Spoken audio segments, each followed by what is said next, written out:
All right, we're now being joined by Dr. Robert Edwin Kelly, an American political analyst on inter-Korean affairs and professor of international relations at the National University in Busan in South Korea, and he's joining us live now. Dr. Kelly, thanks very much indeed for talking to us, and it's quite clear from those images although undated and the location undisclosed, that North Korea is continuing to ramp up its nuclear program. How is South Korea viewing this and the latest provocations from Kim Jong Un?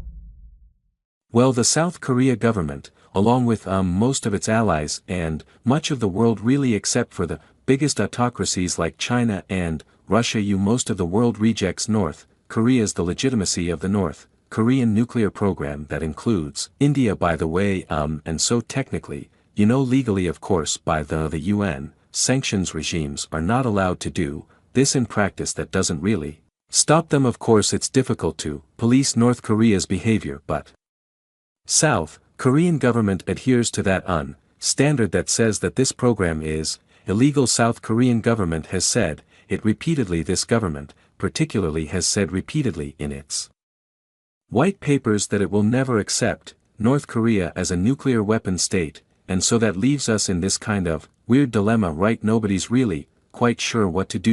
We could attack North Korea and try to destroy those weapons, but that of course is hugely risky. It doesn't look like the North Koreans want to deal with us on some kind of arms control framework, where we could see what they have and maybe they would agree to some limits. That this regime in North Korea has said, the current Kim leader has said repeatedly in his 15 years now in power, that he really wants to keep ramping up the program, so we're kind of stuck.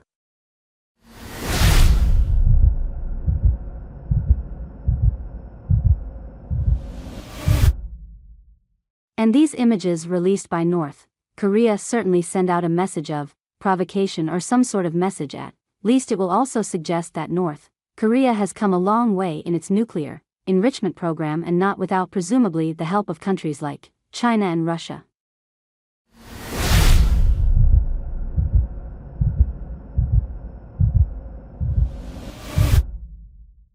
Yeah, that's right. Well, the Chinese and Russians kind of all over the place on the North Korean issue. The Chinese used to actually think that North Korea with nuclear weapons would be so scary that they should, that they actually voted for the sanctions. The Russians used to think that too. A lot of the polarization over the Ukraine war has washed into the North Korean issue now, where 2 or 3 years ago we, the Americans and the West, could too deal with the Chinese and the Russians on North Korea. Now all that has really frozen, and the Russians particularly have struck a major military deal with the North Koreans, and the Russians have just given up on the sanctions completely. I think the real problem for us is, what do we do? Like you said, it's interesting that the North Koreans have actually taken us inside one of the facilities. We've never seen this before. I think this is why it's getting so much media attention. I think we kind of assumed they had these things right, but now we're actually seeing it for the first time, right? We don't really quite know where it is. That's obviously for operational security, but from what it looks like, the photography, it looks like the North Koreans have really dug in on this, right? They have a large facility. It seems to be a pretty spacious, modern facility, so it doesn't suggest in any way that North Koreans are sort of, working towards demobilizing or decommissioning. Instead it's, full steam ahead, and nobody really knows. Like I said, we just don't really quite know what to do. We see these pictures and it's like, what do we do? And our options just aren't very good.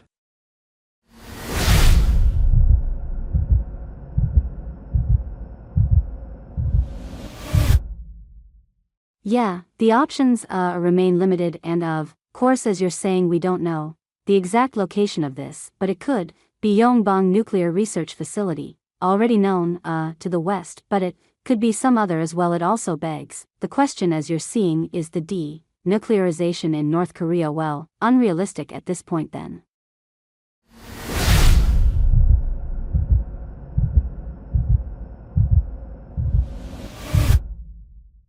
Yes, but I think we could, probably get the North Koreans to agree, to some kind of deal where maybe we, could cap or limit them, I think, rolling North Korea back to when it was, not a nuclear weapon state. I think that ship has probably sailed. I mean North Korea's had nuclear weapons, since 2006 but we might be, able to get the North Koreans to agree, to something where we would actually, have inspectors in there or cameras or, something like that, and they would want something in return. This was ideally, what the Trump diplomacy with the North Koreans 67 years ago was supposed to be, about. Donald Trump really kind of didn't prepare for it and kind of dropped the ball unfortunately, but that I mean is I do think there is room for some kind of arms control deal, but you know the North Korea have to tell us a great deal about their program. They've been really shy about giving us information, without any sense of what they have. It's really hard for us to make a counter offer, and that's where things are kind of hanging right now, right? So we're, again, like I said, we're sort of stuck.